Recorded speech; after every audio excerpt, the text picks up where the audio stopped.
लक्ष्मण जादव को बुलाया है और सारा भारत हमारा है, सारा भारत हमारा। सर यहाँ खड़ा जी, बीच में सर। जी सर, फ्री होकर। बहुत बहुत धन्यवाद। आदरणीय फतेह बहादुर सर, जिनकी वजह से हम लोग यहाँ पर इकट्ठा हुए हैं, और आज मेरे लिए ये बहुत गौरव की बात है, सम्मान की बात है।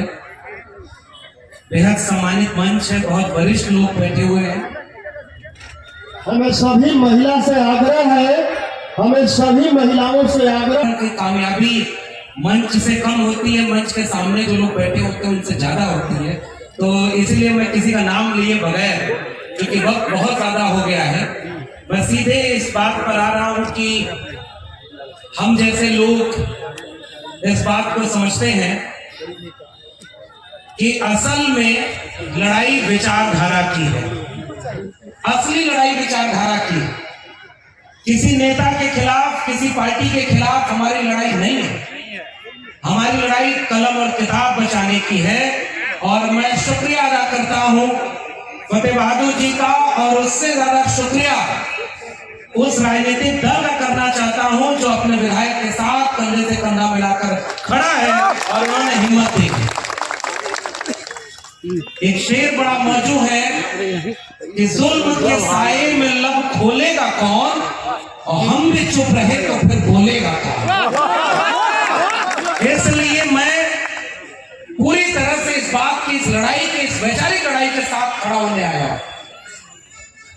क्या बोला था इन्होंने फतेह बहादुर जी ने? उन्होंने माता सावित्रीबाई फुले का कोटेशन बोला था। इस मंच पर आदरणीय शिक्षा मंत्री चंद्रशेखर जी बैठे हुए हैं। इन्होंने क्या बोला था? अधम जाति में विद्या पाए, भयउ यथा अहि दूध पिलाए। और इस बात के लिए कहा कि हमारी पूरी लड़ाई मान सम्मान की है, और जिस ग्रंथ में हमारे लोगों के लिए कोई गलत बात लिखी होगी तो हम उसकी आलोचना करेंगे। क्या बोला है तमाम उन बहुजन लोगों ने जो ये सवाल खड़ा किया सम्मान और स्वाभिमान का? तो गर्दन काटने और जीभ काटने वालों को मेरा एक सवाल है, भाई आपके यहां तो काटने मारने का परंपरा नहीं था, आपके यहां तो ऐसी ताकत हुआ करती थी कि एक श्राप दे देते और ये भस्म हो जाते। ये तो हिंसा आपके धर्म में तो थी नहीं। इसका मतलब कोई ऐसी ताकत नहीं है, कोई ऐसा श्राप बना ही नहीं है, वरना गर्दन काटने की बात नहीं करनी पड़ती। इसीलिए सबसे पहली बात यह है कि वैचारिक लड़ाई कलम और किताब से लड़ी जाती है, और त्रिशूल और तलवार के खिलाफ कलम और किताब की लड़ाई का साथ देने के लिए मैं इस मंच पर आया हूं, और आप सबके सामने ये कबूल करता हूं कि इस कलम और किताब की लड़ाई को हम आगे बढ़ाएंगे और कलम किताब को जीतने की बात करेंगे। आज ये कार्यक्रम हुआ है, ये कार्यक्रम माता सावित्रीबाई फुले के ऊपर, और ये होता है एक वैचारिक आंदोलन। अगर आपको फतेह बहादुर जी की कोई बात गलत लग रही है तो आपको यह कहना चाहिए कि ज्योतिबा फुले और सावित्रीबाई फुले गलत है, नहीं कह सकते। अगर आपको बाकी लोगों की बात गलत लग रही है तो ये बात तो हजारों साल से हमारे को पूछते आए, तुम कद बावन हम कद सूद और हम कद लोहू तुम कद दूध। मैं और चौपाइयां पढ़ता हूं, मैं तो अपने ऊपर बात भी नहीं कर रहा हूं। प्रोफेसर जी हैं, शिक्षा मंत्री जी, और आदरणीय आलोक मेहता जी बैठे हुए हैं, अनिता जी बैठी हुई हैं, मंत्री हैं। मैं आप लोगों के सामने देखिए शुरू में एक बात कहना चाह रहा हूं। आलोक सर जब बोल रहे थे कि हमारी सरकार है तब ये कार्यक्रम हो रहा है, और एक जलसे की तरह हो रहा है, और फर्क देखना होता तो आप हमारे यूपी में आ जाते, वहां अयोध्या मथुरा काशी तीनों है, और अगर आप इस तरह का कार्यक्रम चलाएंगे तो उसके लिए बुलडोजर खड़ा हुआ है। ये अंतर है उनमें और हम में। वहां पर कांवड़ लेकर जाने वालों पर वहां के मुख्यमंत्री फूलों की बारिश करते हैं, और 69,000 शिक्षक भर्ती के घोटाला के शिकार SC ST OBC 500 दिन से ज्यादा समय से आंदोलन कर रहे हैं, उनके ऊपर उनकी पुलिस लाठी चलाती है। और बिहार एक ऐसा राज्य है जहां तलवार और त्रिशूल के सामने आजादी के बाद पहली बार कोई सरकार ऐसी है जिसने एक साल में 5 लाख लोगों से ज्यादा को सरकारी नौकरी दी। 5 लाख से सरकारी नौकरी ज्यादा दे दी। और अभी तो शिक्षा मंत्री जी बैठे हुए, शायद 13 जनवरी को फिर 1 लाख लोगों को नियुक्ति पत्र बांटा जा रहा है। और ये है वो बिहार की जमीन। इसलिए मुझे लगता है सर, हमारे जैसे लोग जब बिहार आते हैं तो इसकी मिट्टी में आज भी हमें तथागत बुद्ध की तर्कशील प्रज्ञा करुणा की ताकत महसूस होती है। इसलिए हम बिहार से ऊर्जा लेकर जाते हैं। इस बिहार से हम आते हैं तो सम्राट अशोक को याद करते हैं। आज के लोग कहते हैं हम अखंड भारत बनाएंगे, और यहाँ के लोगों को कहते हैं कि अगर आपको इनका मामला कबूल नहीं तो आप पाकिस्तान चले जाइए, बोलते हैं ना। और अखंड भारत में 45 करोड़ मुसलमान बाहर से भारत में आ जाएंगे, उसका क्या करोगे? इसलिए जब बिहार हम आते हैं तो सम्राट अशोक को याद करते हैं। ये इतिहास है आपका। हमारी लड़ाई किसी जाति किसी धर्म के खिलाफ नहीं है। सम्राट अशोक ने जब तलवार उठाई तो वहां मैं गया हूं, उस जगह पर बंगाल में नदी का रंग लाल हो गया था। और जब तलवार रख करके बुद्धिज्म का परचम उठाया, ये पंचशील झंडा पूरी दुनिया में लहराया, उस ताकत का नाम है सम्राट अशोक। और उसकी बात मैं बिहार में जब भी आता हूं तो याद करता हूं। ये बिहार जिंदाबाद, ये बिहार जिंदाबाद मानर कर्पूरी ठाकुर की जमीन है। ये बिहार कर्पूरी ठाकुर की जमीन। इसलिए मैं कहता हूं, इतिहास इसलिए भी याद किया जाना चाहिए सर। मैं उत्तर प्रदेश का रहने वाला हूं, और जिस समय उत्तर प्रदेश में मुख्यमंत्री थे, आओ अगर आपकी भावना आहत होती है इस तरह के बयानों पर, तो प्रोफेसर चंद्रशेखर ने यही सवाल पूछा था कि अगर तुम्हारी किताब में कोई बात लिखी है जिससे हमारी भावना आहत होती है, तो हमारी भावना की कोई कीमत नहीं है क्या? हम अपनी भावना आहत करने वालों के खिलाफ बोलेंगे, और इसका अधिकार हमें भारत का संविधान देता है। संविधान ने इजाजत दी। तो एक इतिहास ये भी याद करिए, और इस बात को आज कहने का वक्त है। उत्तर प्रदेश में मुख्यमंत्री थे राम नरेश यादव, और बिहार में मुख्यमंत्री थे कर्पूरी ठाकुर। एक अहिर बिरादरी के और दूसरे नाई बिरादरी के। दिल्ली के लोग उस इतिहास को याद करिए, उन्होंने क्या कहा कि दिल्ली से चमड़ा भेजा संदेश, और बार बनावे कर्पूरी और भैंस चरावे राम नरेश। ये किसने नारा लगाया था? बड़ जात बतियौला से और छोट जात लतियौला से। ये मुहावरा किसने बनाया था? ये सवाल हमने पूछना शुरू किया, क्योंकि तुमने कभी अपने धर्म के नाम पर हमें एक माना ही नहीं, तुम हमें जातियों में बांटकर अपमानित करते रहे हो। अहिर गणरिया कुर्मी चोर और घर सारे का टंगरी तोड़। भोजपुरी समझते हैं ना? तब मैं बिहार में खड़ा हूं, और उस बिहार में जो समाजवादी आंदोलन, बिहार के लोगों का इतिहास पढ़िएगा, त्रिवेणी संघ का आंदोलन जो 90 की बात करता है, उसके बाद अर्जक संघ और बाबू जगदेव प्रसाद का आंदोलन।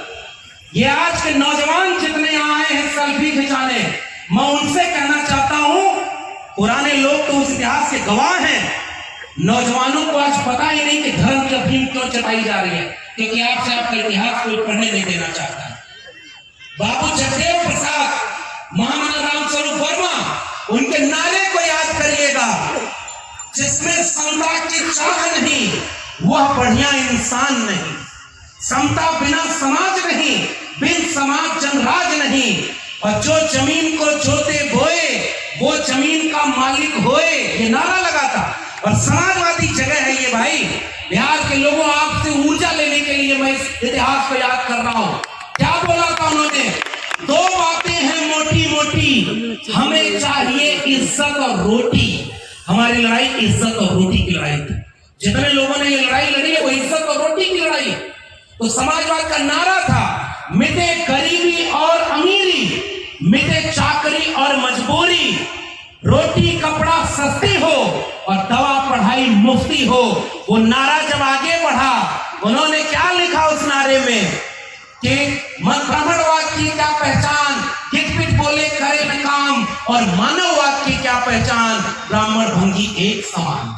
ये नारा था और उस नारे को डॉक्टर राम मनोहर लोहिया ने आगे बढ़ाया। इस पूरे नारे में कहीं आपको हिंसा नजर आ रही है क्या? किसी के खिलाफ गाली नजर आ रही है क्या? किसी का अपमान नजर आ रहा है क्या? उस नारे को डॉक्टर राम मनोहर लोहिया ने आगे बढ़ाया। सब पिछड़ा सन 100 पाने बांधी गांठ, और पिछड़ा पावे 100 में 60।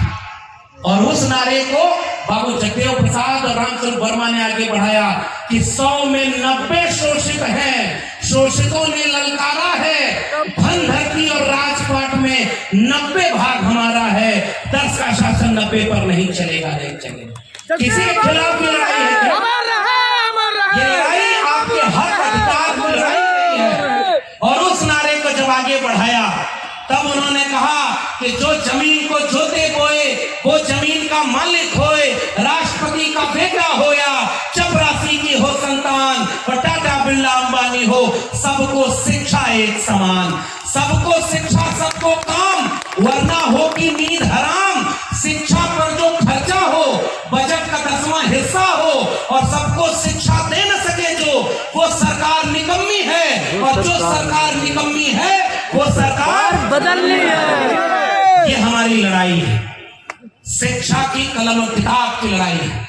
और मैं याद करता हूं, मैं 3 मंत्री जिस मंच पर बैठे हो, मैं सच बताऊं, उदय जी बैठे हुए हैं, विधायक जी बैठे हुए हैं, बहुत सारे लोग, ऐसा बयान आज के वक्त में कोई भी अगर दे दे, सच बोल रहे हैं।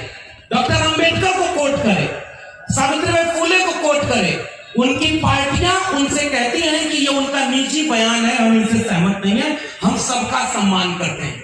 और आपके नेता, मैं याद करता हूं, मैं इतिहास याद कर रहा हूं अपने लिए, और मेरे जरिए ये बात जहां तक जाएगी, राष्ट्रीय जनता दल के लोग बैठे हुए हैं, ये बात कहने में अगर संकोच भी करेंगे तो अपने इतिहास को हम जैसे लोग याद करेंगे। जब मंडल आंदोलन आया, बीपी मंडल साहब यहाँ बिहार के थे ना, आरक्षण कहां से आई, और कर्पूरी की मां और बहन के लिए गालियां दी गई थी, वो किसका था? और आलोक मेहता साहब अभी बोल रहे थे, उस जगह का नाम बोल रहे थे जहां पैर में चप्पल पहन करके आप सड़क पर नहीं चल सकते, बड़ेरिया। और मैं तो कह रहा हूं सर, ऐसी जगह दर्जनों रही है, और इसलिए पैर में चप्पल पहनकर चल नहीं सकते, उनके सामने खटिया पर बैठ नहीं सकते, और तो और छोड़ो, तालाब से पानी नहीं पी सकते। इससे इस देश के लोगों का अपमान नहीं हुआ था क्या? इंसान वो नहीं थे क्या? कलम पकड़ ली, वेद सुन लिया तो कान में शीशा पिघला के डाल दो। दुनिया में कहीं ऐसी बात लिखी गई है क्या? नहीं सर। इस देश का प्रधानमंत्री विदेश जाकर बोलते हैं कि हम युद्ध के देश से नहीं, बुद्ध के देश से आए हैं, और भारत में आते हैं तो बुद्ध के खिलाफ युद्ध छड़े हुए हैं। वहां जाके कहते हैं कि हम बुद्ध के देश से आए हैं। अरे भाई, वहां जाके बोलो ना कि हम उस देश से आए हैं जहां दुनिया में लोग एक तरह से पैदा होते हैं, हमारे यहाँ कोई मुख से पैदा होता है, कोई भुजाओं से पैदा होता है। ये बात दुनिया में नहीं बोलते, क्योंकि दुनिया वाले आपके ऊपर हंसे। ऐसे नहीं होता भाई। क्यों? क्योंकि आपको बंटवारा करना था। इतिहास का मैं याद करना चाह रहा हूं, जब ये अपमान चरपाई पर बैठने नहीं दिया, इतिहास भूल गए क्या? अभी हमारे यहाँ उत्तर प्रदेश में कांड हुआ, 2 लोग, 2 परिवार के दोनों तरफ हत्या हुई, और जो यादव था उसके सामने बुलडोजर खड़ा कर दिया कि इसका घर गिरा देंगे। ये अपमान आज की तारीख में हुआ। उत्तर प्रदेश में हमारे मुख्यमंत्री रहे, आदरणीय मरहूम नेताजी के वो मुख्यमंत्री के बेटे रहे, ऑस्ट्रेलिया से पढ़ करके आए थे, और जब मुख्यमंत्री आवाज छोड़ा तो गंगा जल से उनका आवाज धुलवाया। ये अपमान नहीं हुआ क्या? हुआ सर। और इसलिए मैं पूछने आया हूं, जब ये अपमान आपके लोग करते थे 90 में बीपी मंडल साहब से विधानसभा में, पुराने लोग जानते होंगे, जब से मैंने इतिहास पढ़ा है, मैं अपने लोगों को समझाने के लिए बात कहता हूं। जब ये इतिहास बोला गया कि बीपी मंडल साहब के सामने खड़े होकर कहा गंगा में तेल रिस गया, आग लग गई, तो खड़ा होकर बोला गया कि एक शूद्र जब मुख्यमंत्री बन जाएगा तो गंगा में आग नहीं लगेगी तो क्या होगा? बीपी मंडल साहब ने खड़े होकर बोला, ये गंगा में आग तो तेल रिसने से लगी है, लेकिन हमारे यहाँ होने से तुम्हारे सीने में जो आग लगी है इसको हमें और भड़काएंगे, तब की बराबरी का भारत में बना दिया। अपमान ये नहीं था क्या? अपमान इस बात का नहीं था जब मंडल आंदोलन लागू हुआ। और मैं याद कर रहा हूं, जातिवादी लोग कहते हैं ना, अभी तमाम लोग बोल रहे थे, उन्होंने ये बात कही कि जब हम सामाजिक न्याय की बात करते हैं तो हमसे कहा जाता है हम जातिवाद कर रहे हैं। गुजरात का मुख्यमंत्री रहते हुए कभी जातियां नहीं बताई थी, और जब भारत का प्रधानमंत्री बनना हुआ तो जाति किसने बताई? नाम जान रहे ना, मैं इस वैशाली मन से किसी नेता का नाम नरेंद्र मोदी। नए नाम लेने की जरूरत थी क्या? कुछ लोग पनौती भी बोल रहे हैं, लेकिन हम तो नाम नहीं लेंगे, हम तो अपनी वैचारिक बात कह रहे हैं। जाति आपसे किसी ने पूछी थी? मैं ओबीसी मां का बेटा हूं, किसने बताया? राष्ट्रपति बनाया तो जाति किसने बताया? किसी ने प्रेस कॉन्फ्रेंस करके जाति बताई ना? जब उन्होंने अब की राष्ट्रपति बनाया तो बताया कि हम पहली बार एक आदिवासी महिला को राष्ट्रपति बना रहे हैं। और जब बिहार के लोगों ने कहा कि अब जाति जनगणना होगी, तो वही कह रहे हैं जातियां तो होती ही नहीं है, केवल गरीब, अमीर, किसान, नौजवान यही जाति है। अब आप अपने इतिहास पर आइए। मंडल आंदोलन लागू हुआ तो मंडल के खिलाफ में कमंडल लेकर निकलने वाले लोग कौन थे? अब मैं आपके इतिहास पर आ रहा हूं। मुझे भी पता है उत्तर प्रदेश बिहार का एक रिश्ता है समाजवाद का, सामाजिक न्याय का। तो जैसे शिव चर्चा आपके यहाँ हो रही है, वैसे ही शिव चर्चा हमारे यहाँ भी हो रही है। यहाँ इतनी महिलाएं बैठी हैं, और मैं फिर से बधाई दूंगा फतेह बहादुर जी को। माता सावित्रीबाई फुले का ये कार्यक्रम मंच पर बैठे हम तमाम बड़े लोगों से नहीं, इतनी महिलाएं जो इतनी तादाद में इतने देर से बैठी हैं, इनकी वजह से कामयाब हुआ। इसलिए इनके लिए ताली बजाते हैं। ज्योतिबा फुले, सावित्रीबाई फुले तब तक बराबर नहीं बनते जब तक उन्होंने कलम हाथ में नहीं ली होती। ज्योतिबा फुले को पिता ने घर से निकालने के लिए कहा कि तुम्हें अपना स्कूल चुनना है या अपना घर चुनना है। ज्योतिबा फुले ने अपना घर चुना था। क्या आप लोग भी जरा जोर से बताइए? अपना स्कूल चुना था ना। और पत्नी को पढ़ाया सबसे पहले ज्योतिबा फुले ने। पता है कैसे पढ़ाया था? पेड़ की डंडल तोड़कर मिट्टी पर लकीरें खींचकर उन्होंने सावित्रीबाई फुले को पढ़ाया। और जब उनके स्कूल खोलने के लिए कोई जगह नहीं मिली, ये बिहार की समाजवादी जमीन है, मैं फिर से एक इशारा कर रहा हूं, जब जमीन नहीं मिली ज्योतिबा फुले को, तो ज्योतिबा फुले के स्कूल खोलने का विरोध कौन लोग किए थे पता है? मुखस्य जाए थे। और मैं नहीं बोलूंगा क्योंकि धर्म का अपमान हो रहा था। शूद्र और महिलाओं के बच्चों को शिक्षा देना अगर धर्म का अपमान है, तो ये बताओ वो धर्म शूद्र और महिलाओं का था क्या? नहीं। और ज्योतिबा फुले और सावित्रीबाई फुले के खिलाफ पुणे और भिड़वाला में बड़े बड़े पोस्टर लगा दिए गए कि धर्म का अपमान हो रहा है। तब उस समय जब उनको बहिष्कृत कर दिया तो अपना घर का आंगन दिया था स्कूल खोलने के लिए। उस व्यक्ति का नाम है उस्मान शेख, और उनकी बहन थी फातिमा शेख, जो उनके स्कूल में पढ़ाया जाया करती थी। ये है सांप्रदायिक सौहार्द और यह सामाजिक न्याय। सबने मिल करके कलम और किताब बांटने का काम किया।